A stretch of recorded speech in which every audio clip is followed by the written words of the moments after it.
प्राध्यापक doctor Abas Sushinde, Indira Gandhi national open university अर्थात Indian economy, भारतीय अर्थव्यवस्था या टॉपिकच्या अंतर्गत ग्रोथ अँड डिस्ट्रीब्युशन, वाढ आणि वितरण अर्थात पॉवर्टी किंवा दारिद्र्य या संकल्पनेच्या अनुषंगाने आज आपण चर्चा करणार आहोत. यामधला विशेष करून दारिद्र्याचा असणारा संबंध किंवा एकूणच गरिबीचं मोजमाप, मेजरमेंट ऑफ पॉवर्टीज कशा पद्धतीने आहे हे इंडियन इकॉनॉमिकमधला अत्यंत महत्त्वाचा पार्ट असल्यामुळं यालाच मायक्रो इकॉनॉमिक्सची पुष्टी आपण म्हणूया की सूक्ष्म अध्ययनाच्या अनुषंगाने यावरती आपल्याला चर्चा करावी लागते, यावरचा भाग आपल्याला पाहावा लागतो. यात गरिबीचं मोजमाप, मेजरमेंट ऑफ पॉवर्टी कशा पद्धतीने असू शकेल, मापनाच्या काही पद्धती आहेत का, मेथड ऑफ मेजरमेंट, म्हणजे दारिद्र्य कशा पद्धतीने मोजू शकतो आपण, आणि या दारिद्र्य मापनामध्ये कोणत्या कोणत्या भागाचा विचार केला जाऊ शकतो. भारतातील गरिबीचे मापन, पॉवर्टी मेजरमेंट इन इंडिया ही कशा पद्धतीने करता येऊ शकते, गरिबी लिंकेज किंवा पॉवर्टी लिंकेजेस जे आहेत ते कशा पद्धतीने असू शकतात.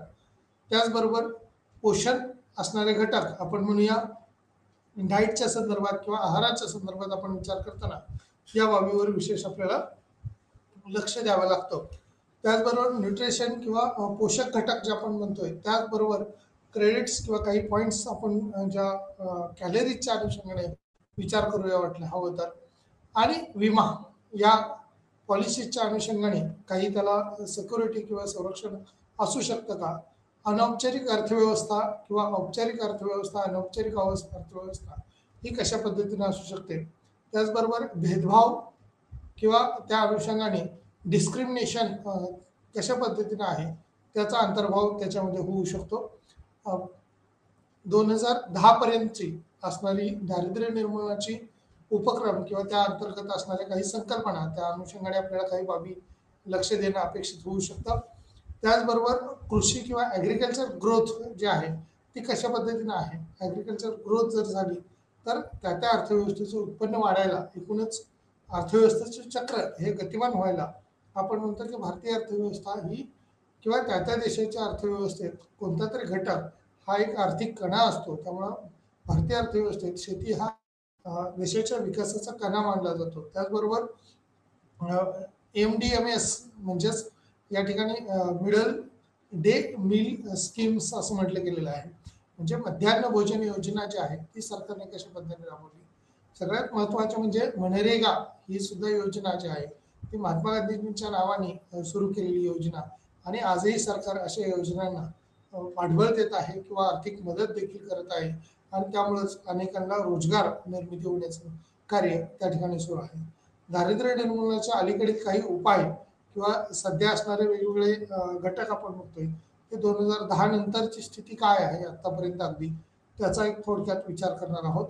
त्याचबरोबर दारिद्र्य अन्न सुरक्षा कायदा हा 2013 मध्ये ऍक्ट पास झाला, आणि या एक अन्न सुरक्षा कायद्याच्या अंतर्गत नॅशनल फूड सिक्युरिटी ऍक्ट 2013 जो म्हटलंय त्याला गव्हर्नमेंट प्रोव्हाइड करून लोकांना उपजीविकेचं एक साधन निर्माण करण्याचं काम केलेलं दिसतं. थेट लाभ हस्तांतरण जो आहे तो डायरेक्ट बेनिफिट ट्रान्सफर कशा पद्धतीने होऊ शकतो, किती होऊ शकतो.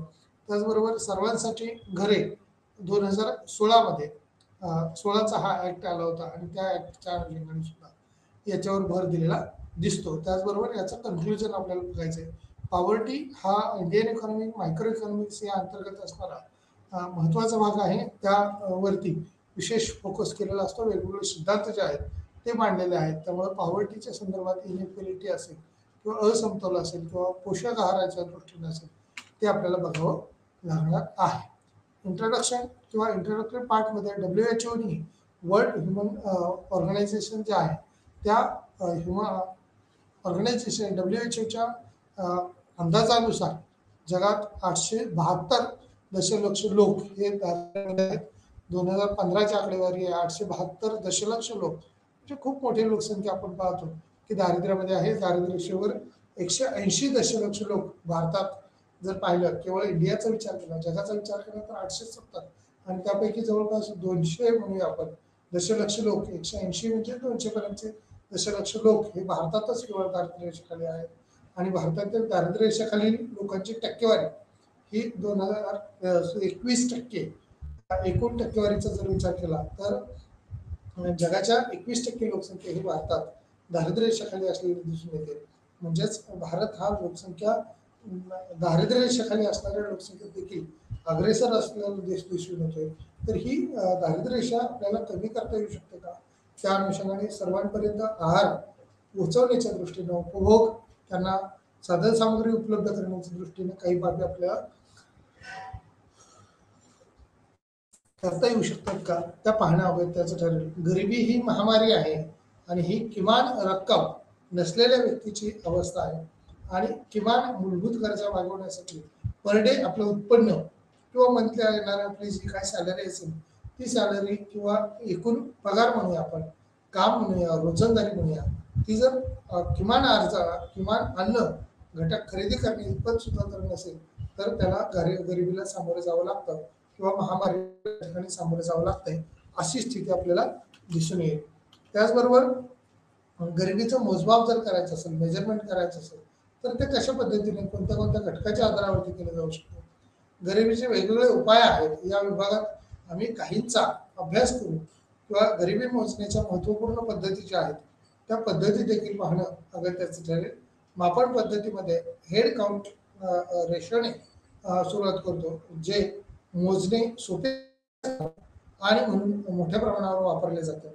आम्हाला गरिबीची सापेक्ष तीव्रता जाणून घेण्यास मदत करत असतो किंवा करत नाही.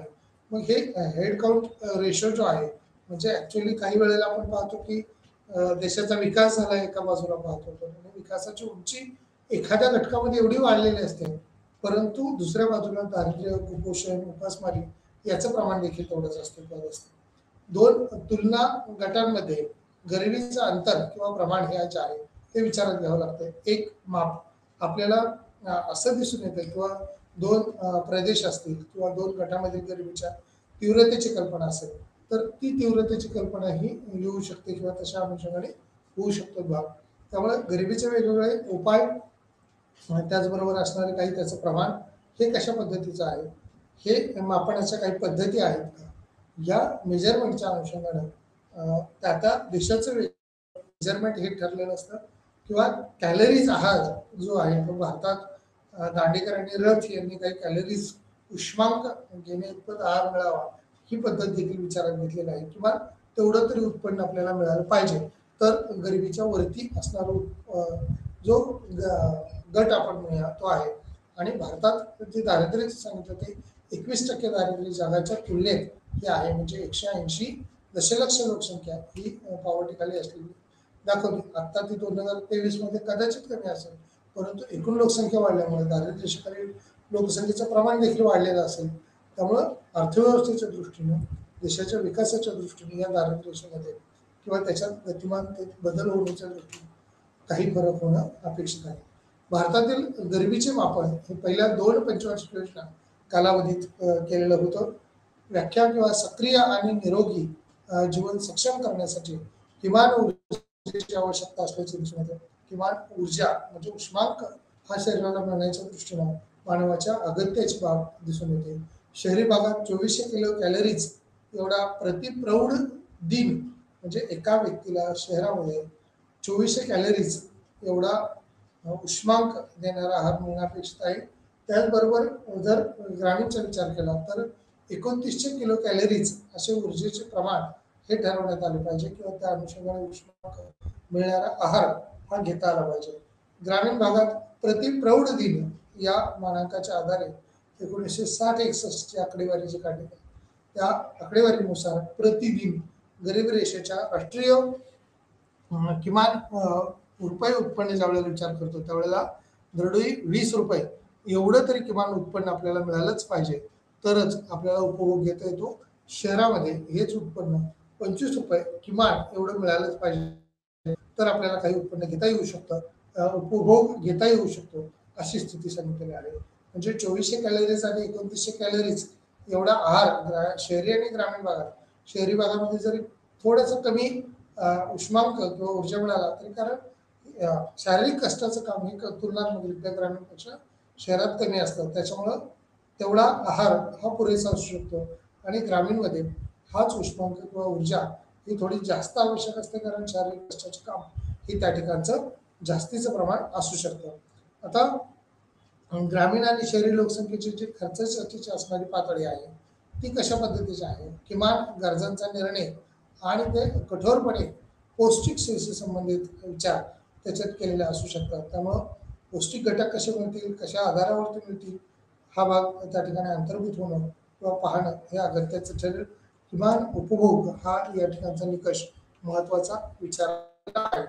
दारिद्र्य लिंकेजेस जे आपण म्हणतो त्यामध्ये गरिबी ही बहुआयामी स्वरूपाची असू शकते. गरिबीचा निकष हे वेगवेगळ्या पद्धतीने असू शकतात. त्याच्या दोन ज्या संकल्पना आहेत त्याच्यामध्ये दारिद्र्य हे सापेक्ष दारिद्र्य आहे, निरपेक्ष दारिद्र्य आहे. कोणत्या कोणत्या प्रकारे आपल्याला दारिद्र्य असू शकतं हे देखील पाहणं अगत्याचं ठरेल, कारण कोणत्याही देशात दारिद्र्याच्या वरती आहोत सगळे असं होत नाही. तर आपल्याला कोणत्या ना कोणत्या प्रकारचं दारिद्र्य म्हणजे सापेक्ष दारिद्र्य आहे, निरपेक्ष दारिद्र्य आहे, या दारिद्र्यात अनेक घटकांचा अंतर्भाव हा असू शकतो. विशेष करून सापेक्ष दारिद्र्यामध्ये एखाद्याकडे एखादी गोष्ट आहे आणि दुसऱ्याकडे ती नाही किंवा तुलनात्मकरित्या कमी दर्जाची आहे, कमी किमतीची आहे, अशा वेळेला त्यापेक्षा म्हणजे सापेक्षने एकापेक्षा दुसऱ्याकडे असणाऱ्या दारिद्र्याची रेषाही आपल्याला प्रकर्षाने जाणवेल. आता काय उदाहरणासाठी एखाद्याकडे 20,000चा मोबाईल असेल आणि दुसऱ्याकडे मोबाईल हा 10,000चा असेल किंवा त्यापेक्षा कमी किमतीचा असेल, साधा मोबाईल असेल, तर आपण म्हणूया की ज्याच्याकडे साधा किंवा कमी किमतीचा मोबाईल आहे तो दारिद्र्य रेषेच्या खाली आहे, परंतु कसा सापेक्ष दारिद्र्य. पण कुणाकडे समजा मोबाईलच नसेल तर तो निरपेक्ष दारिद्र्यात येईल का, तर नाही आहे, कारण मोबाईल ही अत्यावश्यक गोष्ट नाही आहे.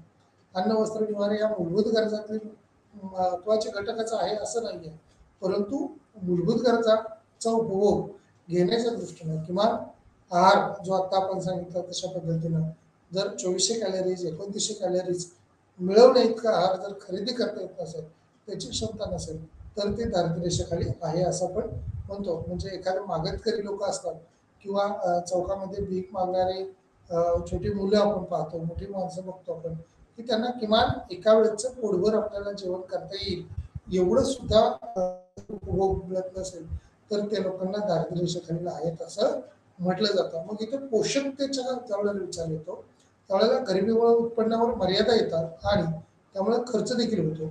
आहाराची कमतरता आणि कुपोषणामुळे मानसिक अभाव आहे आणि शारीरिक विकास आहे.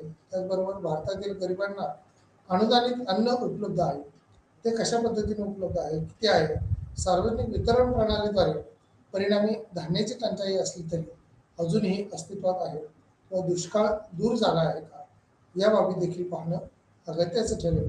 किंवा किती प्रमाणात उपभोगासाठी या बाबी मिळू शकतात ते आपल्याला पाहावं लागेल. त्याचबरोबर क्रेडिट्स ज्यावेळेला म्हणतो आपण त्यावेळेला आर्थिक उदारीकरणानंतरच्या सेवांचा विस्तार झाला आहे. सूक्ष्म वित्त सुरुवातीला हा एक सकारात्मक विकास मानला जात होता, परंतु कालांतराने समाजातील गरीब घटकावर त्याचा भार पडत असल्याचे लक्षात आले आहे. जास्त व्याजदर आकारले जातात, तथापि तेथे चांगले प्रवेश असल्याचे पुरावे आहेत. त्यामुळे गरिबाचे ऋण त्यांना मदत करून गरिबीतून बाहेर काढण्यास सक्षम करते. त्यांच्या मानवी भांडवलात गुंतवणूक करा आणि क्षमता असलेले सूक्ष्म उद्योग स्थापन करा. त्यांच्या गरिबीवर आळा घालण्याच्या दृष्टीनं वेगवेगळे प्रयत्न होणं अपेक्षित आहे.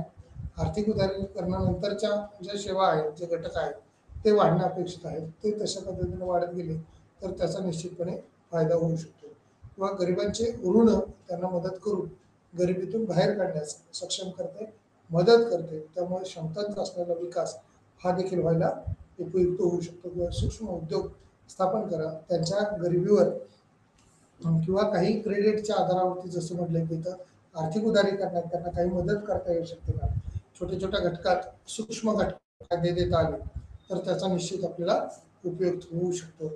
मानवी भांडवलात गुंतवणूक करा, म्हणजेच काय, की मुलांना आपण शिक्षण देण्याचा विचार करतो त्यावेळेला ही मानवी भांडवलाची गुणवत्ता वाढवण्याच्या दृष्टीने प्रयत्न असतो किंवा प्रौढ साक्षरतेचे वर्ग चालवले जातात. याचं कारण असं की प्रौढांना जरी शिक्षण दिलं तरी त्यांच्या ज्ञानात आणखी भर पडेल, सकारात्मकता वाढेल, उत्पन्न वाढेल, उद्योगधंदे विकसित होतील आणि त्यामुळे मानवी भांडवल जे आहे त्याच्यातली गुंतवणूक ही नेहमीच देशासाठी फायदेशीर ठरत असते. कुटुंब आपल्या मानवी भांडवलाच्या गुंतवणुकीमध्ये मोठ्या प्रमाणावरती तरतूद करत असतं.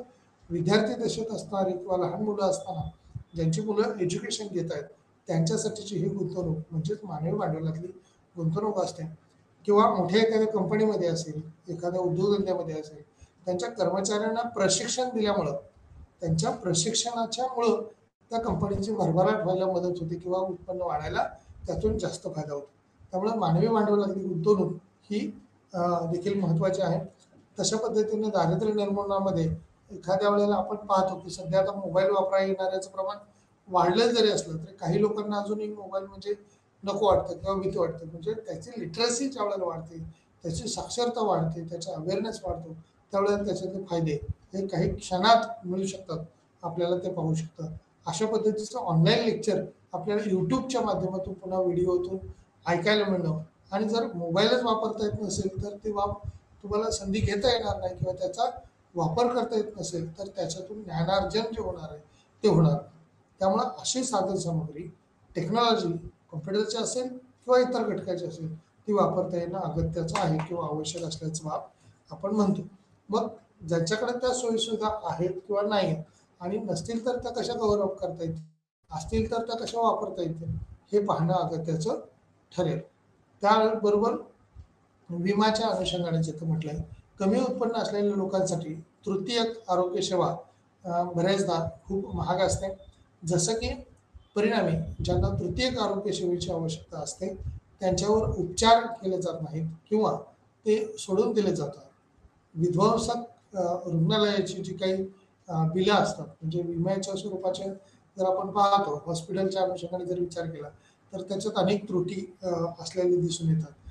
हॉस्पिटल या वैद्यकीय क्षेत्रातून येणारी बिलं जर व्यवस्थित आली तर त्याला विमा म्हणून काही संरक्षण देता येऊ शकतं का?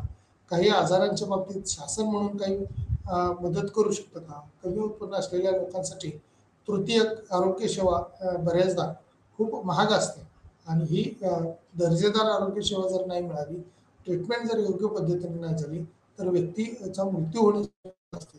त्यामुळं दारिद्र्य रेषेवर असणारे लोक असतील किंवा इतरांसाठी विमा संरक्षण हे सर्वांसाठी अत्यंत महत्त्वाचं किंवा आवश्यक साधन असल्याचं दिसून येतं. जसं की परिणामी ज्यांना तृतीयक आरोग्य सेवेसाठी आवश्यक असणारे लाभ हे घेता येऊ शकतात का? त्याच्यावर उपचार केले जातात का? हे पाहावं लागेल. विध्वंसक रुग्णालयाची बिले जे दोन्ही गरिबी वाढवतात या व्यतिरिक्त हृदयविकार आणि कर्करोग असेल ज्यांना तृतीयांशी किंवा आरोग्य सेवा आवश्यक आहे अनेक देशामध्ये वाढ होत आहे त्याची. विशेषतः भारतासारख्या गरिबीचे प्रमाण जास्त असलेल्या देशामध्ये या विमा सोयीसुविधा कशा वाढतील, त्याचा फायदा कसा घेता येईल त्या दृष्टीने आपल्याला विचार करावा लागेल. विमा उत्पन्न देणाऱ्या म्हणजे एक प्रकारे खर्च वाचवणं म्हणजे एक प्रकारे आपल्याला उत्पन्न रिकव्हर करणं आहे आणि हे उत्पन्न वाढवण्याच्या दृष्टीने आपल्याला निश्चित फायदे होऊ शकतील. औपचारिक किंवा अनौपचारिक अनुषंगाने जर विचार केला, अनौपचारिक अर्थव्यवस्थेमध्ये लहान नोंदणी नसलेल्या स्वयंरोजगाराच्या दृष्टीनं दोन्हीचा समावेश होतो. औपचारिक क्षेत्रातील सुरक्षितता किंवा नोकऱ्यामध्ये असणाऱ्या उद्योजकांमध्ये असणारा मजुरीचा रोजगाराचा दर जो आहे तो त्या ठिकाणी विचार करावा लागतो. सर्व अनौपचारिक कामगार हे गरीब असतीलच असं होत नाही. काही वेळेला काम करण्याची इच्छा आणि पात्रता या दोन्ही असून सुद्धा त्या व्यक्तीला जर मजुरीचा दर आपल्याला योग्य वाटत नसेल तर ती व्यक्ती काम करण्यासाठी तयार होत नाही. म्हणजे एक वेळेला बेकार राहणं, बेरोजगार राहणं हे परवडेल. सर्वच गरीब कामकरी हे गुंतलेले नसतात. कारण दुसऱ्या शब्दात सांगायचं म्हटलं तर त्याला कामगाराचा वर्ग किंवा विशिष्ट वर्ग असतो की तो दैनंदिन कामासाठी तयार होत असतो. जगभरात ज्यांना औपचारिक क्षेत्रात किंवा अनौपचारिक क्षेत्रामध्ये रोजगार मिळतो त्या अनुषंगाने त्याची उत्पादन क्षमता वाढणं अपेक्षित असतं. सामाजिक सुरक्षिततेचे फायदे या ट्रेंडला त्यांच्या असुरक्षिततेसाठी ओळख ही असणं अपेक्षित असतं किंवा त्या अनुषंगाने त्या परिसरात तुम्हाला काम रोजगाराच्या दृष्टीने उपलब्ध करून देणं ही शासनाच्या दृष्टीनं महत्त्वाचा भाग आहे. आता भेदभावाच्या दृष्टीने गरीब आणि श्रीमंत याच्यात भेदभाव केला असतो किंवा गरिबी आणि भेदभाव अनेकदा जोडलेले असतात. वंशिकतेवर आधारित हा भेदभाव असतो. वंश, लिंग इत्यादी थेट आर्थिक संधीच्या प्रवेशावर हा प्रभाव टाकणारा घटक असतो. कुटुंब, शाळा आणि कामाच्या सेटिंग किंवा ठिकाणामधली जी काही संस्थात्मक प्रभाव असतो त्याची ही जटिलता किंवा गुंतागुंत असते.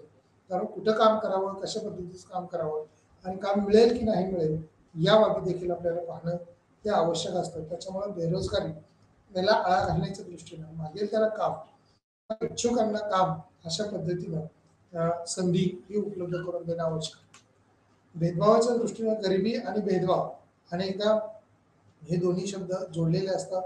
कारण गरीब श्रीमंत जसा भेदभाव आहे तसा नोकरीला असणारे, रोजंदारी घेणारे किंवा उत्पन्न मिळवणारे आणि सुशिक्षित बेकार आपण म्हणूया, बेरोजगार आपण म्हणूया, त्यांच्याशी असलेलं प्रमाण हे देखील आपल्याला विचारायला लागतं.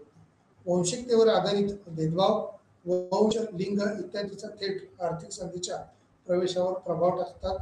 कुटुंब, शाळा आणि कामाच्या सेटिंग्समधील किंवा ठिकाणामधील असणाऱ्या संस्थात्मक प्रभावाचा देखील संच त्या ठिकाणी विचारात घ्यावा लागतो. त्यामुळे अशा स्थितीत अर्थव्यवस्था कशी असेल या पर्यंत किंवा दारिद्र्य निर्मूलन उपक्रम कसे राबवता येतील, किती प्रमाणात राबवता येतील ते आपल्याला पाहावं लागेल.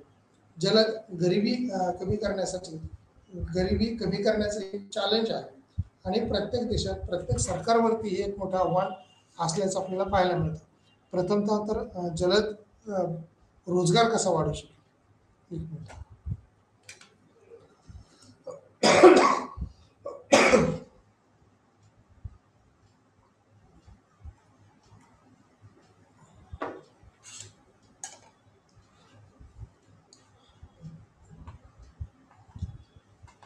रोजगार निर्मिती करण्याच्या दृष्टीने सरकार FDIच्या अनुषंगाने आता आपण पाहतो की फॉरेन डायरेक्ट इन्व्हेस्टमेंट असेल ती वाढवण्याच्या दृष्टीने प्रयत्न करतात. म्हणजे आपल्याकडचे तर देशातली जे काही उत्पन्न आहे, तर राज्यातली जी काही उत्पादनाची साधनं आहेत त्याचा वापर करून उत्पन्नाच्या अनुषंगाने काही बँकांकडून कर्ज रूपाने सुद्धा रक्कम घेऊन महसुली तूट आपली नियंत्रित जरी राहिली नाही तरी ती जरी वाढली तरी ऍक्सेप्ट करतं, परंतु रोजगार निर्मिती ही झाली पाहिजे आणि रोजगारात ती भर पडली पाहिजे. प्रथमतः हा जलद वाढ किंवा एम्प्लॉयबिलिटी कशी वाढू शकेल याच्यावर प्रयत्न करतो. म्हणजे वास्तविक उत्पन्न वाढ, मजुरीच्या दुसऱ्या बाजू किंवा जलद वाढीमुळे सरकारी महसुलात वाढ होण्याच्या दृष्टीने प्रयत्न करतो. वर्धित महसूल यामधून सामाजिक खर्चाचा विस्तार हा जलद गतीने करण्यास अनुमती देतो. त्याच पद्धतीनं त्याच्यात कशी वाढ करता येईल ते देखील पाहिलं जातं. आता कृषी वाढ किंवा ॲग्रिकल्चर प्रोडक्शन ग्रोथ आपण म्हणूया ती कशी होऊ शकते. दारिद्र्य निर्मूलनासाठी कोणतीही रणनीती ही ग्रामीण भारताला भेडसावणाऱ्या समस्यांना सामोरे जाणे हे आवश्यक आहे. दारिद्र्य निर्मूलनासाठी कोणतीही रणनीती जरी ग्रामीण भागात भारतात जरी भेडसावणारी असली तरी ती कशी कमी करता येऊ शकते, ती कशी त्याला ओव्हरड्राफ्ट करता येऊ शकते, ही समस्येवर मात करण्याच्या दृष्टीने सरकार प्रयत्न करतात. अजूनही एकूण लोकसंख्येच्या 68.8% म्हणजे जवळपास 833 दशलक्ष लोकसंख्या जी आहे ती दारिद्र्याच्या अनुषंगाने आहे जागतिक पातळीवरती. आणि 2011च्या जनगणनेनुसार 2011-12 मध्ये भारतातील सुमारे 80% ग्रामीण भागात गरीब लोक राहतात. म्हणजे 80% लोकसंख्या म्हणजे एकूण गरिबीच्या 80% गरिबी ही ग्रामीण भागात आहे किंवा उपासमारीची समस्या ही देखील ग्रामीण भागामध्येच तीव्रता ही जास्त आहे आणि 20% ही शहरी भागात लोकसंख्या आहे. म्हणजे गरीब किंवा दारिद्र्य म्हणजे शहरामध्ये रोजगार संधी किंवा काम धंद्या व्यवसायासाठी उपलब्धता ही त्या प्रमाणात वाढलेली आहे. त्यांच्यापैकी बहुतेकांची उपजीविका ही थेट किंवा अवलंबून असलेली दिसते. ही उपजीविका कशा पद्धतीने वाढेल, कशी त्यावरती मात करता येऊ शकते ही शासकीय पातळीवरती त्याच्या दृष्टीनं ध्येय धोरणं ही निश्चित राबवलेली असतात. आता कृषी किंवा एका बाजूला आपण पाहिलं एकूण लोकसंख्येच्या जवळपास आजही 55% लोकसंख्या शेतीवर अवलंबून आहे. उपजीविकेसाठी, उदरनिर्वाहासाठी, रोजंदारीसाठी एवढी प्रचंड लोकसंख्या ही काम करते. एकूण लोकसंख्या स्वातंत्र्य मिळाले त्यावेळेस 36 कोटी होती. म्हणजे 1951ची आकडेवारी जर पाहिली तर 36 कोटी लोकसंख्या, आणि आत्ताच्या वेळेला आपण 1900 किंवा 2021च्या नंतर आपण जर पाहिली आत्ताची आकडेवारी तर 135 किंवा 136 कोटीपर्यंत वाढली, म्हणजे 100 कोटीने लोकसंख्या वाढली. आणि या वाढलेल्या 100 कोटी लोकसंख्येला आपण अन्नधान्य किंवा मुबलक उत्पादन देऊ शकतो का, तर ते देऊ शकत नाही किंवा देताना काही समस्या आपल्याला जाणवतात. म्हणजेच एकूण लोकसंख्येला आपल्या कुटुंबाचा आकार जर पाहिला तर पूर्वी असणारा आकार हा विस्तृत स्वरूपाचा होता का, नव्हता, छोटं कुटुंब होतं. परंतु आता एकूण लोकसंख्या जरी वाढली असली, एकत्र कुटुंब पद्धती कमी झालेली असली तरी एकूण लोकसंख्या मात्र वाढलेली आहे. आणि त्यामुळं वाढत्या लोकसंख्येनुसार येणाऱ्या समस्या या देखील वाढलेल्या आहेत. त्यामुळं गरिबी किंवा बेकारी, बेरोजगारी, दारिद्र्य याचं प्रमाण देखील आपल्याला वाढलेलं पाहायला मिळतंय किंवा तशा पद्धतीने त्याच्यात देखील वाढ झाली. अप्रत्यक्षपणे इनडायरेक्टली आपण म्हणूया कृषी क्षेत्राच्या कामगिरीवर ग्रामीण शेती आणि बिगर शेती उत्पन्न इतके परस्पर अवलंबी आहे की एक मजबूत बिगर शेती ग्रामीण अर्थव्यवस्था, एक दोलायमान कृषी वाढ ही आवश्यक असते. म्हणजे दोलायमान अर्थव्यवस्था जी आहे त्या अर्थव्यवस्थेच्या अनुषंगाने किंवा शेती उत्पादन वाढणं हे अपेक्षित आहे. ते उत्पादन जर वाढलं तर वेगवेगळ्या प्रक्रिया उद्योग वाढतील आणि त्यातून जनतेपर्यंत सगळ्या सोयीसुविधा पुरतील. त्या सोयीसुविधा पुरवणाऱ्या यंत्रणेला देखील रोजगार मिळू शकतो. त्यामुळं वेगवेगळ्या घटकाच्या अनुषंगानं, वेगवेगळ्या कलाकुसरीच्या अनुषंगानं उत्पादकता ही कशी वाढू शकते ते पाहणं आवश्यक ठरेल. 2011-12 नुसार रोजगार जो आहे तो कशा पद्धतीने आहे, बेरोजगारी जी आहे ते सर्वेक्षण कशा करता येऊ शकतं, कृषी आणि संलग्न क्रियाकलापामध्ये एकूण कार्यरत असणारे घटक NSSO हे देखील बेरोजगारीच्या अनुषंगाने काम करणारी संस्था आपण म्हणूया ती आहे, नॅशनल लेवलची आहे.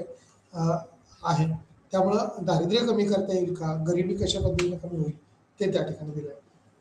आता यानंतर जी शासकीय माध्यमाची असणारी MDMS ही संस्था जी आहे ती अत्यंत प्रभावीपणे काम करते. मध्यान्ह भोजन योजना यामध्ये MDMS ही केंद्र प्रायोजित योजना म्हणून ओळखली जाते. 1995 मध्ये ही योजना सुरू करण्यात आली. विशेष करून त्याची असणारी उद्दिष्ट शालेय मुलांची पोषण स्थिती सुधारण्याच्या दृष्टीने त्याच्यात विचार केला.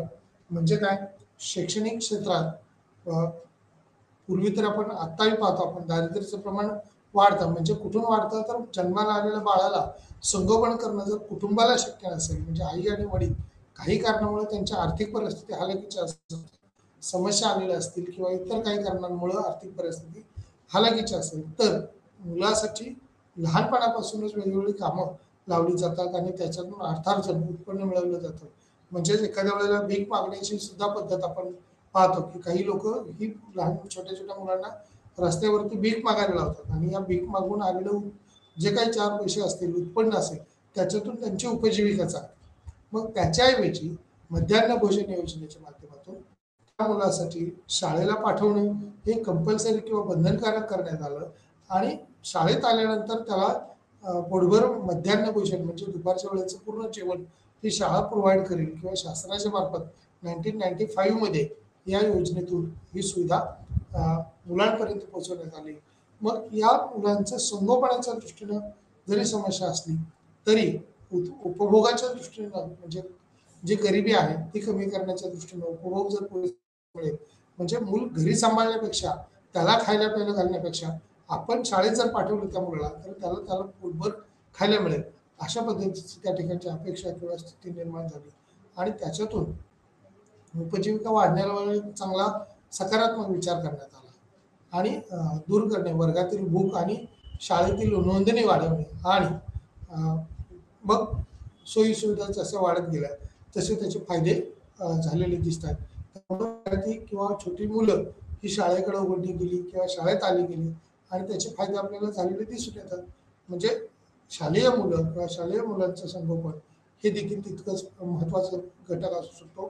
त्यामुळे मध्यान्ह भोजन योजनेचा लाभ मग त्याच्या माध्यमातून सुरुवातीला खरं तर अगदी 1995, 95, 96, 97चा नंतरचा काळ जर पाहिला तर मध्यान्ह भोजनामध्ये मग आत्ताही आता जर पाहिलं तर तांदूळ असेल किंवा इतर काही पदार्थ असतील, कडधान्य असतील, तेलं असतील किंवा इतर डाळी असतील वेगवेगळ्या, या डाळी किंवा कडधान्य असेल, तांदूळ असेल, हे पुरवण्याच्या पाठीमागचं किंवा तशा पद्धतीनं तयार पदार्थ आपण म्हणूया, भात असेल किंवा आजूबाजूला मिळणारी केळी असतील, अंडी असतील, हे सुद्धा देण्याचं काम त्याच्यासाठीचा शिजवण्यासाठी जी महिला कर्मचारी असेल तिची नेमणूक करणं असेल, अंगणवाडी सेविका असेल, या अंगणवाडी सेविकेला दिलेल्या सोयीसुविधा असतील. तर त्या शासनाच्या मार्फत 1995 ही जी पॉलिसी राबवली गेली ती मध्यान्ह भोजन योजनेच्या अनुषंगाने सर्वांपर्यंत किंवा गरजूपर्यंत जसं म्हटलंय तसं शालेय मुलांसाठी हा आहार देण्याची सोय उपलब्ध करण्यात आली. त्याच्याबरोबर त्याचा जेवणाचा डबा असेल किंवा नसेल, परंतु त्याला पोटभर अन्न त्या दरम्यान किंवा जेवणाच्या दरम्यानचा हा उपभोग उपलब्ध करून दिलेला आहे. दूर करणे, वर्गातील भूक आणि शाळेतील नोंदणी ही वाढवण्याच्या दृष्टीने, म्हणजे वर्गात मुलांना भूक लागली किंवा खायला नाही म्हणून उपाशी राहण्यापेक्षा ही अशा पद्धतीची भुकेची सोय शाळेच्या मार्फत केली गेली आणि त्यामुळे शाळेतली निश्चित उपस्थिती देखील वाढली, म्हणजे उपभोगही वाढला आणि उपस्थितीही वाढली. त्याच्यामुळे शाळेतील उपस्थिती टिकवून ठेवणे, चांगले त्याच्यावर संस्कार करणं मुलांवरती, हे संस्कार वर्ग चालवण्याचं काम देखील या मध्यान्ह भोजन योजनेच्या माध्यमातून जिल्हा परिषद शाळेच्या माध्यमातून हे प्रामुख्याने केले गेलं. इंग्लिश मिडियमच्या स्कूल शाळा आहेत त्या ठिकाणी प्रायव्हेट म्हणजे व्यक्ती पातळीवरती त्यांना आपला खर्च करणं हे शक्य असतं किंवा आपला खर्च क्षमता जास्त असते. त्याच्यामुळं या इंग्लिश मिडियमच्या शाळा या जिल्हा परिषदेला आताही पुरेशा प्रमाणात उपलब्ध करता आले नाही. तर प्रायव्हेट सेक्टरमध्ये प्रायव्हेट व्यक्तींच्या संस्था या मोठ्या प्रमाणावर वाढलेल्या आहेत. आता इंग्लिश मिडियमचा कल जसं वाढत चाललेला आहे, पूर्वी त्याचे वाढण्याचा वेग हा जास्त होता, आता आपण पाहतो की त्याचे फायदे तोटे जाणवायला लागले आणि त्याच्यामुळं त्याच्यात असणारा कल हा कमी जास्त झालेला दिसून येतोय. त्यामुळे शाळेतील उपस्थिती वाढण्याच्या दृष्टीनं जसं जिल्हा परिषद शाळा प्रयत्न करतात तशा पद्धतीनं इंग्लिश मिडियम स्कूल या सोयीसुविधाबरोबर ॲक्टिव्हिटीज बेस लर्निंग हे देण्याचं काम करतात. त्यामुळं त्यांच्याकडे असणारा फीस घेण्याचा प्रकार किंवा एकूण व्यावसायिकता आलेली दिसते आणि त्याच्यातून ज्याला शक्य आहे तोच तशा पद्धतीने शिक्षण देऊ शकतो. जिल्हा परिषदा असतील किंवा सर्वसाधारण शाळांमध्ये आपण ज्यावेळेला पाहतो त्यावेळेला त्याच्यात शासन आपला मध्यान्ह भोजन योजनेचा कार्यक्रम राबवत असतं, उपस्थिती वाढवतं, भटके विमुक्त असतील किंवा गरजू असतील त्यांना शिक्षण देण्याबरोबरच भुकेचा प्रश्न किंवा उपजीविका उपलब्ध करून देण्याचं काम देखील शासनाच्या मार्फत केलेलं आपल्याला पाहायला मिळत आहे. आता मनरेगाच्या अंतर्गत किंवा मनरेगामध्ये विशिष्ट काही उद्दिष्ट डोळ्यासमोर ठेवली आणि या मनरेगाचं प्रमुख उद्दिष्ट जर काय पाहिलं तर आपल्याला इथं लक्षात येते किंवा दिसून येते. एकच मिनिटासाठी मनरेगामध्ये निर्दिष्टित वेतनावरती 100 दिवसाच्या अंकुश मला किंवा रोजगाराची हमी याच्यातून देण्यात आली. म्हणजे तो व्यक्ती ज्या परिसरामध्ये राहतोय किंवा कुटुंब ज्या परिसरामध्ये राहत त्याच्या घरापासून किंवा त्याच्या निवासाच्या ठिकाणापासून अगदी 2 किलोमीटर 3 किलोमीटरच्या आतमध्ये 100 दिवसाच्या वर्षामध्ये एका वर्षात 100 दिवस एवढं काम हे अकुशल स्वरूपाचं काम, म्हणजे माती उचलण्याचं काम असेल, इतर काही कामं असतील, परंतु हे अकुशल स्वरूपाचं काम हे रोजगार हमी योजनेच्या मार्फत आजही देण्याची पद्धत आहे. प्रत्येक ग्रामीण कुटुंबातील एक सदस्याला दिलेले आर्थिक वर्ष किंवा योजना ही प्रामुख्याने दिसून येते. प्रत्येक ग्रामीण कुटुंब एका वर्षासाठी अशी उपलब्ध सेवा किंवा उपलब्ध साधन सामग्री निर्माण करत असतो. 2006-07 मध्ये 200 निवडक जिल्ह्यामध्ये ही योजना सुरू करण्यात आली. त्या सुरू केलेल्या होत्या. खरं तर 1972 मध्ये सुद्धा ही योजना सुरू करण्यात आली होती, परंतु मनरेगाचं विस्तृत रूप आणि एकूणच सर्वांपर्यंत ही सेवा पुरवण्याचं काम त्यातून निवड करून काही विशिष्ट घटकाला याची उपलब्धता होण्याऐवजी गरजूंना प्रत्येक गरजूपर्यंत ही योजना पोहोचावी, त्यामुळे 200 जिल्ह्यांची निवड करण्यात आली. हळूहळू याची विस्तार जो आहे तो वाढतच गेला. संपूर्ण देशभरात किंवा जागतिक पातळीवरती सुद्धा याची दखल घेण्यात आली आणि आपल्या देशामध्ये भारतात काही उद्दिष्ट डोळ्यासमोर ठेवली. त्यातून ग्रामीण भागातील किंवा गरीब कुटुंबातील व्यक्तीला रोजगार उपलब्ध करून दिलेला दिसून येतो. 100 दिवसाच्या रोजगारामुळं किमान रोजगार जर 100 दिवस मिळाला तर वर्षातली काही दिवसाची उपजीविका ही चांगल्या पद्धतीने भागू शकते, कुटुंब चांगल्या पद्धतीनं राहू शकतं आणि स्त्री आणि पुरुष कुटुंबातले दोन व्यक्ती जर कामासाठी गेले तर त्याच्यासाठीची अजून तरतूद किंवा दोघांनाही काम उपलब्ध करून देण्याचं काम हे शासनामार्फत केलं गेलं. जवळच्या परिसरात असल्यामुळे वाहतुकीचा खर्च नव्हता, वेळेचा अपव्यय होणार नाही याची दक्षता त्यांनी घेतलेली दिसून येते. आता दारिद्र्याच्या अलीकडील काही उपाय जर आपण पाहिले तर उपोषण किंवा पोस्ट जे आहे ते 2010च्या अनुषंगाने राष्ट्रीय अन्न सुरक्षा कायदा 2013 मध्ये किंवा सार्वजनिक वितरण प्रणाली जी आहे PDS त्याचा भारताचा दीर्घ इतिहास आहे. तो राष्ट्रीय अन्न सुरक्षा कायदा हा 13 मध्ये संमत करण्यात आला. त्याच्या प्रणालीच्या अनुषंगाने भारताचा दीर्घ इतिहास जर पाहिला तर या मनरेगा सारखी योजना जी आहे ती प्रभावीपणे राबवलेली दिसते. त्याचबरोबर मनरेगा योजनेबरोबरच इतर काही योजना, मध्यान्ह भोजन योजना होती आपण ज्याचा आत्ता आढावा घेतला त्या अनुषंगाने, अशा अनेक योजना शासन सोयीसुविधा पुरवत असलेलं आपल्याला दिसून येते.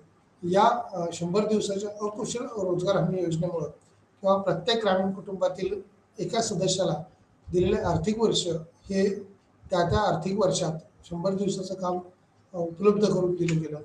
त्या पद्धतीने दारिद्र्य निर्मूलनातून उपाय करण्याच्या दृष्टीने 13 मध्ये PDS वितरण प्रणाली जी आहे ती बदलली गेली आणि दीर्घकाळामध्ये याच्यावर उपाय करण्याच्या दृष्टीने प्रयत्न केले. नागरिकांना अनुदानित अन्नधान्य देणं मूलतः किंवा त्याची प्रणाली आपण म्हणूया ती सार्वत्रिक होती, परंतु नंतर गरिबांना लक्ष करण्यासाठी निवडक बनवण्यामध्ये त्याला यश आलं. 2013चा राष्ट्रीय अन्न सुरक्षा कायदा NFSA 75% किंवा 75% याच्यात वाढ झालेली आपल्याला प्रकर्षाने जाणवते. ग्रामीण आणि शहरी अर्बन आणि रुरलमध्ये 50% किंवा 50% लोक हे प्रति 5 किलो धान्यासाठी पात्र आहेत किंवा अनुदानित किमतीवर दरमहा त्याचा विचार केला गेला.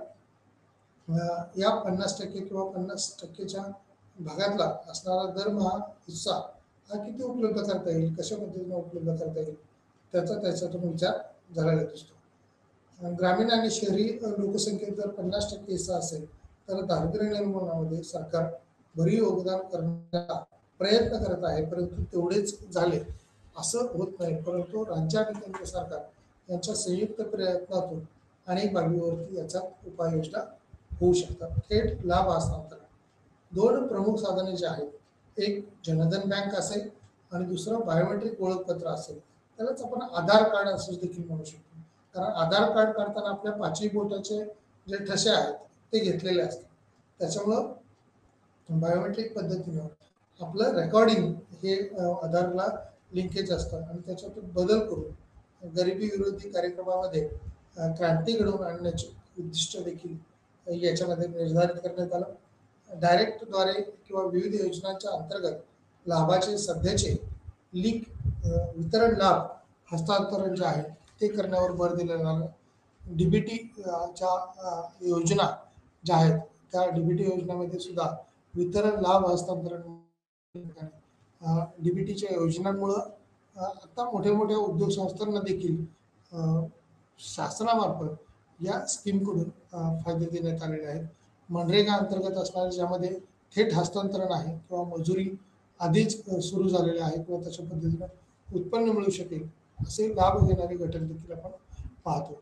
नियोक्ता एका कामगाराच्या किंवा रोजंदारीच्या नोंद त्याच्यात घेतली जाते. या डायरेक्टद्वारे योजनांच्या अंतर्गत असणारे लाभ कसे मिळवता येतील, कसे पुरवता येतील, शासन त्या ठिकाणी हस्तांतरित कशा पद्धतीने करतो. PM किंवा पंतप्रधान आवास योजना म्हणून एक योजना भारतात सुरू आहे.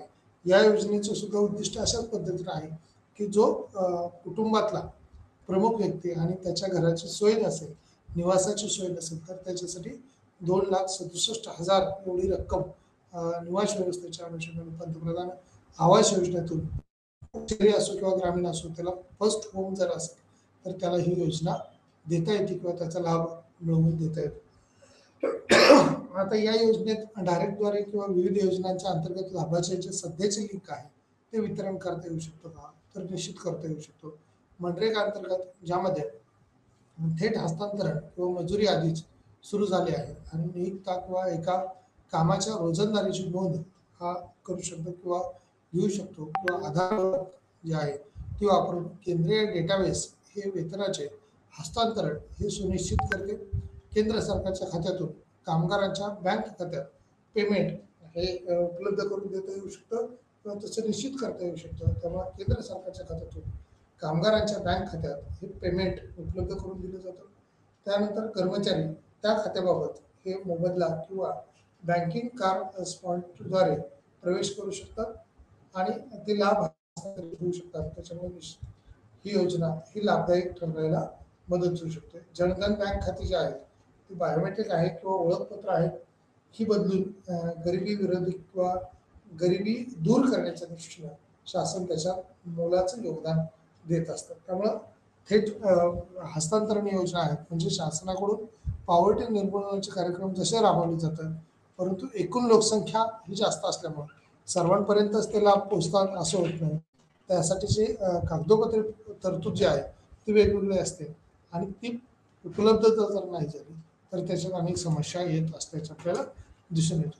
आता आधार लिंक वापरून केंद्रीय डेटाबेस योजना ज्या आहेत त्या डेट्यात जर आधार कार्डच नसेल किंवा गरीब गरजूंना याच्या संदर्भातले अजूनही अवेअरनेसच नसतो, त्यावेळेला आधार काढण्यासाठी सुद्धा आपल्याला सायबर कॅफेला किंवा काही ठिकाणी आपल्याला खर्च करावा लागतो आणि याच्याऐवजी ह्यात जर मोफत सुविधा असतात जसं आपण सुरुवातीला पाहिलं ते अगदी 6,000 असेल, 5,000 असेल, नंतर 2,000 असेल, अगदी 500 रुपये असेल, या दरांपर्यंत अगदी 200 रुपयामध्ये सुद्धा लस उपलब्ध झाली. परंतु असा खर्च सुद्धा न करता ती मोफत लस जर उपलब्ध झाली तर त्यातून त्याचे लाभ घेणाऱ्याचं प्रमाण हे मोठ्या प्रमाणावर होऊ शकतं.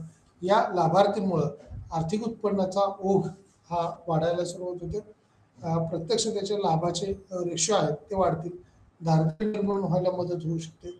एका देशातून किंवा एखाद्या देशातली स्थिती जर बदलली तर इतर देशातली स्थिती सुद्धा बदलू शकते. त्यामुळे भारतात ही जनधन खाते असेल, आधार कार्ड असतील, याचा वापर करून शासन आत्ताही आपण पाहतो की दर 2 महिन्यात किंवा 4 महिन्याच्या फरकावर आपण म्हणूया 2-2 हजाराची रक्कम ही 4 महिन्याला केंद्र सरकारकडून दिलेली असते.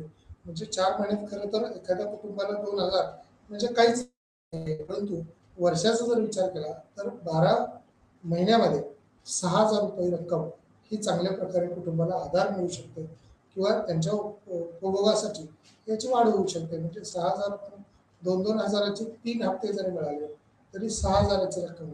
त्याच पद्धतीनं राज्यांनी सुद्धा आपला विचार तशा पद्धतीने केलेला आहे. काही राज्यांमध्ये आता 2-2 हजाराची रक्कम द्यायला केंद्र सरकारप्रमाणेच 2-2 हजार सर्व गरीब गरजूंना किंवा जनधन खाते असणाऱ्यांना बायोमेट्रिक आधार असणाऱ्या व्यक्तींना देण्याची तरतूद केलेली आहे त्यांच्या अंदाजपत्रकामध्ये.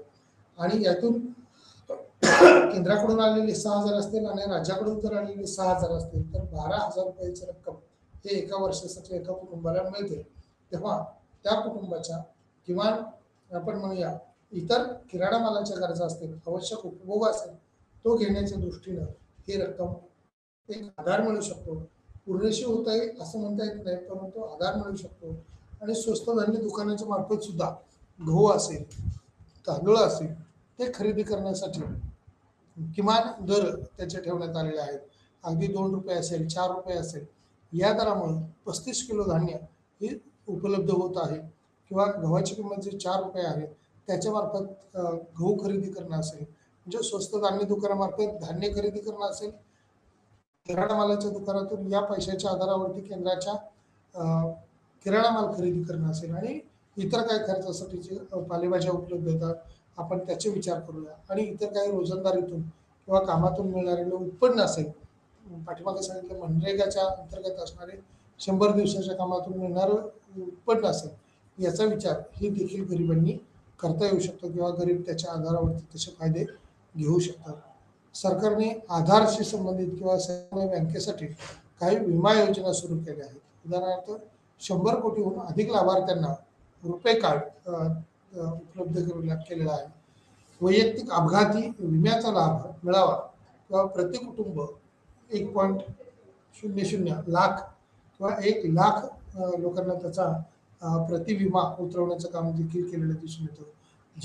जीवन विमा संरक्षण देखील याच्यातून विमा उतरवण्याचं काम जसं की महाविद्यालयामध्ये पुणे विद्यापीठाच्या अंतर्गत असेल किंवा इतर विद्यापीठांच्या अंतर्गत असतील शैक्षणिक विमे हे देखील घ्यावे लागतात. आणि इग्नो सेक्टर सुद्धा आपल्या अशा सुविधांमध्ये अग्रेसर असते किंवा वेगवेगळे पुरस्कार असतील, अग्रस्थानी असणारे विद्यार्थी असतील, त्यांचे यथोचित सन्मान करण्याचं देखील काम करत असतं. म्हणजे वेगवेगळे आधार किंवा वेगवेगळी कौतुकाची थाप ही मिळणं एक प्रकारे ऊर्जा निर्माण करण्यासारखं आहे. आणि मानवी शरीरातली ऊर्जा निर्माण करणं ही ज्ञानातून ऊर्जा ही सरकारी संस्था जी आहे ती निश्चितपणे करत आहे. आणि आंतरराष्ट्रीय पातळीवरती आपलं नाव हे देखील उंचावरती नेऊन ठेवणारे अनेक विद्यार्थी या इग्नो सेंटरच्या अंतर्गत आहेत. वैयक्तिक अपघाती विमा असतील, म्हणजे विम्याचे जसे शासनाकडून योजना राबवलेल्या आहेत, काही लाखो लोकांपर्यंत ते पोहोचवण्याचा प्रयत्न हे दरवर्षी करतात. आणि 30,000 पेक्षा प्रमुख डीबीटी म्हणजे काय आहे तर याच्यातून लाभ किंवा उत्पन्न वितरणाचा मार्ग आपण म्हणूया तो केलेला असतो. त्याचबरोबर 2016 मधलं सर्वांसाठी घरं उपलब्ध करून देण्याचं सरकारने उद्दिष्ट निर्धारित केलं होतं. आणि यालाच इंदिरा आवास योजना IAY मध्ये 2 ग्रामीण आणि शहरी गृहनिर्माण योजनांचे विलिनीकरण आणि राजू आवास योजना ही RAY हा सर्वांसाठी घरे ही ग्रामीण आणि अर्बन अशा एरियामध्ये 2016 मध्ये लॉन्च करण्यात आली.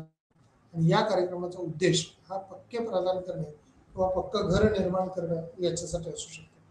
या सरकारी योजना ह्या गरिबांना गरिबी रेषेतून वरती आणण्यासाठी किंवा त्याची पॉवर्टी कमी करण्यासाठी निश्चितपणे प्रयत्न करत असतात. यातून होणारे फायदे हे देखील आपल्याला विचारात घ्यावे लागतील. या अनुषंगाने काही दारिद्र्य उपाय जसे की हेड काउंटरच्या अनुषंगाने रेशो सोपेपण आहे किंवा गरिबीची तीव्रता ही कमी करण्याच्या दृष्टीने PGI किंवा SQGI सारखे उपाय देखील राबवले गेले होते. त्याचबरोबर गरिबीची तीव्रता ही लक्षात घेऊन किंवा गरिबीची संख्या जर अजूनच वाढत असेल तर आणखी काही योजना ही शासनाकडून येणं अपेक्षित असते. त्यातून उपभोग आपला जर वाढला तर उपभोगाची पातळी किंवा उपभोग पद्धती जी आहे त्यावरती इतर काही गोष्टी जसं आपण फळांचा विचार करतो, पोषक असेल पौष्टिक असेल या घटकांचा विचार करतो किंवा हायजिनचा विचार करतो. तर हायजिन आपल्याला कसं वर्जित करता येईल आणि आरोग्यविषयक जे फायदेशीर आहे ते घटक कसे देता येतील याच्यावर विचार होणं अपेक्षित असतं. पोषक किंवा पौष्टिक आहार जर मिळायचा असेल कडधान्याचा वापर आता वाढणं अपेक्षित आहे. आणि या वाढत्या मागणीमुळे आरोग्यविषयक सोयीसुविधा या जर वाढल्या तर लोकांचा आजारपण कमी होईल. त्यामुळं रोजगार मिळवण्यासाठी सक्षम किंवा कुशल जसं भांडवल उपलब्ध असतं तशा पद्धतीने मानवी उपलब्धता सुद्धा होऊ शकेल. त्यामुळे ह्युमन डेव्हलपमेंट इंडेक्स जो आहे तो चांगला होईल. त्या अनुषंगाने उपलब्ध रोजगार निर्मिती जर झाली तर शैक्षणिक सुविधा उपलब्ध होतील. त्याच्या मात्रात्मक आणि गुणात्मक दोन्हीमध्ये फरक दिसून येईल. प्रामुख्याने संसाधनाचा नियोजन करणं किंवा तर्कसंगत नियोजनाचा आराखडा उपलब्ध करण्यामध्ये उच्च शिक्षणाचे योगदान हे फार महत्त्वाचं असतं. शिक्षणाचा वापर जर झाला चांगल्या अर्थाने जर शिक्षण योग्य पद्धतीने वापरलं तर निश्चितपणे रोजगार निर्मिती आणि किंवा उद्योग व्यवसाय निर्माण करण्यासाठी पोषक असं असणारं भारताचं शिक्षण शैक्षणिक संस्था वेगवेगळ्या ऑनलाईनच्या संदर्भात असतील डिस्टन्स लर्निंग्स असतील त्याचं योगदान एक सकारात्मकतेच्या दृष्टीनं देशाच्या उभारणीच्या दृष्टीने शैक्षणिक संस्था काम करतात. शिक्षण क्षेत्र हे काम करतं. तसं आरोग्य क्षेत्रामध्ये सुद्धा मिळालेल्या ग्रामीण रुग्णालयाच्या मार्फतल्या सोयीसुविधा या देखील फार महत्त्वाच्या असतात. शासनाने रोजगार निर्मितीच्या दृष्टीनं केलेले प्रयत्न केलेले वेगवेगळ्या योजना आहेत त्या योजना देखील आपल्याला राबवाव्या लागतील. या योजनांमधून देखील आपल्याला काही फायदे होतात का त्याचा आपल्याला आढावा घ्यावा लागेल.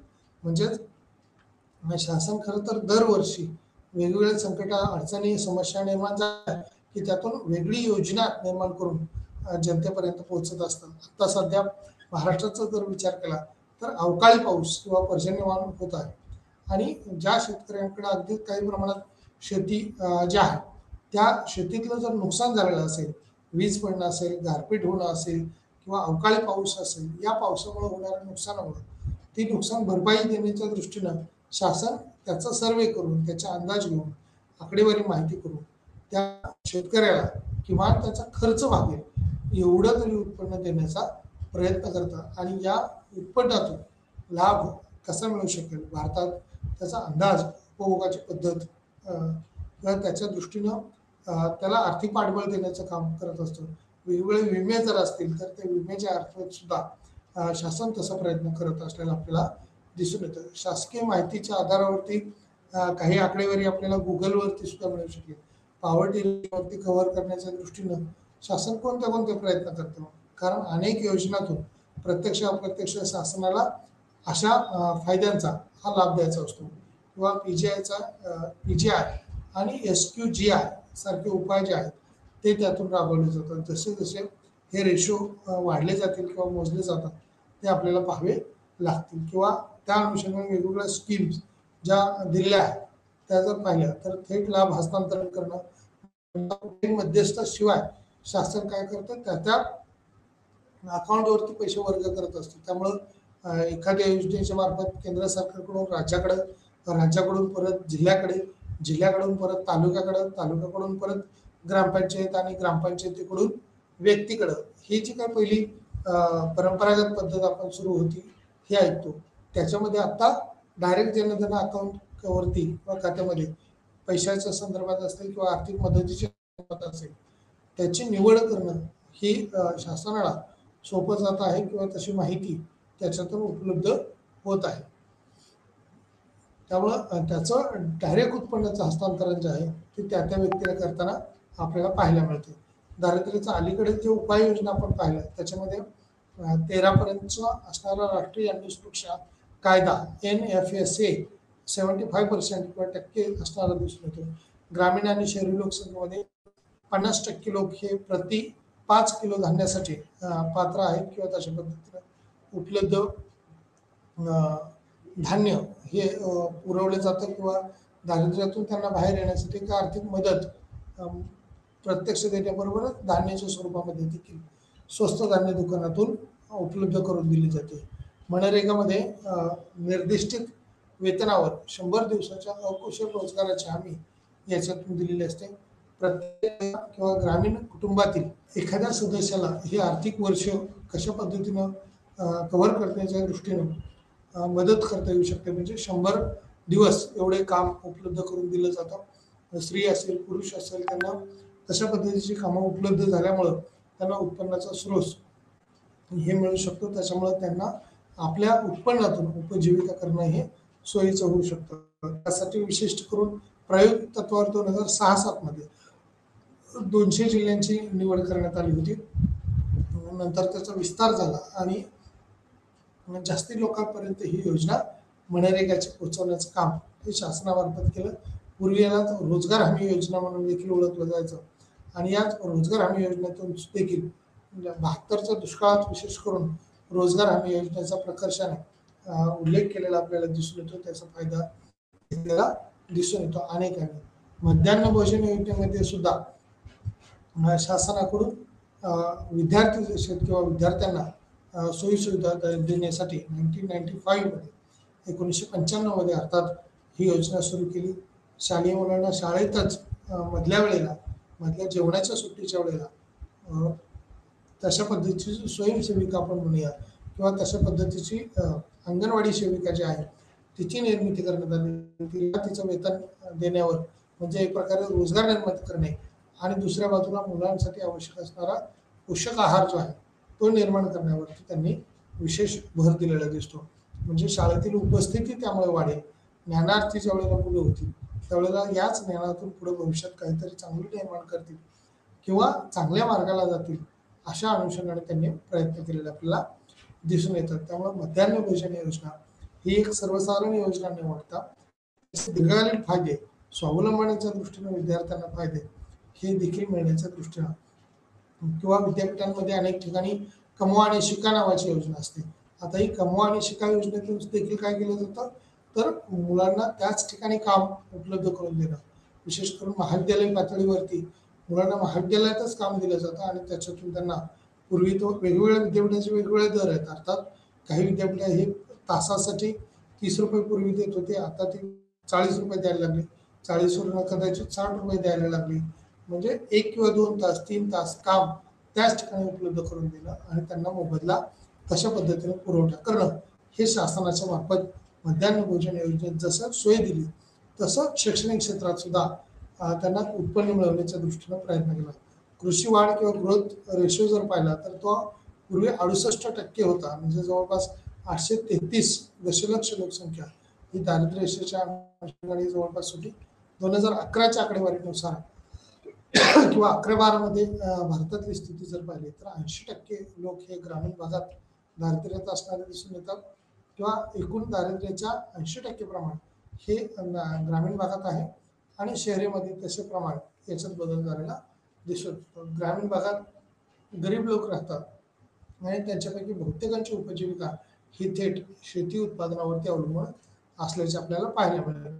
आता याच अनुषंगाने ज्यावेळेला मनरेगा असणारी योजना आहे किंवा मध्यान्ह निर्दिष्ट योजना आहे, तसं हस्तांतरित होणारं उत्पन्नाचं जसं आपण पाहिलं तसं पॉवर्टी निर्माण करण्याच्या दृष्टीने अनेक योजना ही सरकार राबवत असलेला आपल्याला दिसून येतो. या ठिकाणी जे काही PGI आणि SQGI ह्या योजना सांगितलेल्या आहेत किंवा त्याच्यावरची उपाययोजना सांगितलेल्या आहेत, ती गरिबीची तीव्रता ही कमी करण्याच्या दृष्टीने उपयुक्त ठरतात. एकूण गरिबी ही 0% आणणं आपल्याला शक्य नाही, परंतु एकूण तीव्रता जी आहे ती आपण कमी करू शकतो. या तीव्रता कमी करण्यामुळं कुशल श्रमिक असतील, लोकसंख्या असेल, तिचा मानवी योग्य पद्धतीचा उपयोग असेल ती करता येऊ शकतो. त्यामुळं शैक्षणिक सुविधा उपलब्ध करणं असेल, मध्यान्ह भोजन योजना देणं असेल, रोजगार हमी योजना देणं असेल, ही जसं गरिबी किंवा दारिद्र्यातून बाहेर काढणारे मार्ग आहेत, तशाच पद्धतीनं आर्थिक उत्पन्न मिळवून देताना सुद्धा या योजनेचं योगदान हे फार मोठं असू शकतं, फायदेशीर असू शकतं, असं यावरून दिसून येतं आपल्याला. या ठिकाणी आपण थांबूया.